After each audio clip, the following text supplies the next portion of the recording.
कोई व्यक्ति को बोला जाए कि कभी भी आपको हटाया जाएगा, क्या उस व्यक्ति के दिल में कंपन होगी कि नहीं होगी?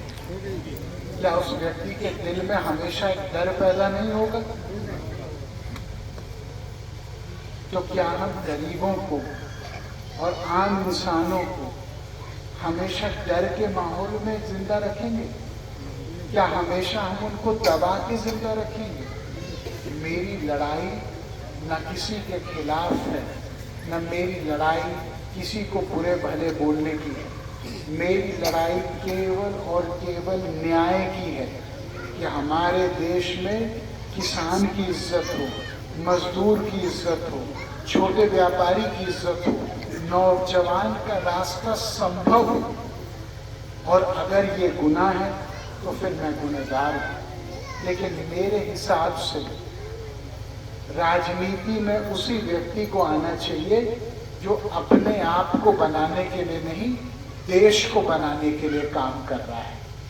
और देश को वही आदमी बना सकता है जो सबसे पहले उस आदमी के लिए लड़ाई लड़े जो बेचारा अपनी आवाज खुद बुलंद नहीं कर पा रहा है किसी कारणवश।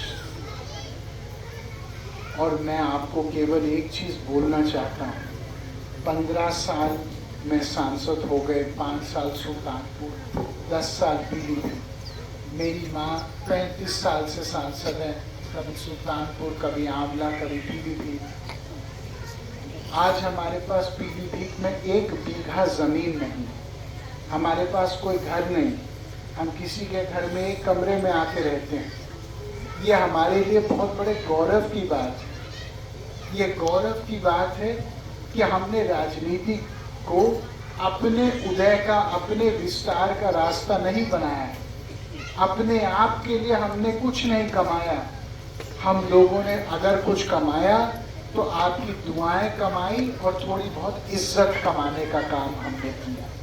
और यही हमारी सबसे बड़ी पूंजी है और यही हमारे लिए सबसे बड़ा सोना है।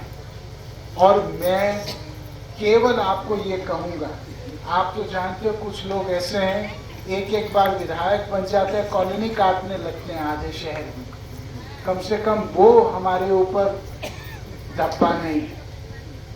मेरी माँ ने मुझे बहुत पहले कहा, बेटा पैसा कमाने की चीज़ नहीं है, इज्जत जीवन में ज़रूर कमाना खूब ज़्यादा। और मैं यही आप लोगों को कहता हूँ, आप सब मेरे परिवार हैं। आपको पता था जब कोरोना कोविड आया तो बरेली में जितने लोग शहीद हुए, उधम सिंह नगर, लखीमपुर, शाहजहांपुर में जितने लोग शहीद हुए, पीलीभीत में 2% लोग भी शहीद नहीं हुए। क्यों? क्योंकि वरुण गांधी ने अपने पैसे से ऑक्सीजन के सिलेंडर खरीद के दिए, दवाइयाँ दी और खाना बंटवाया। आपको याद है?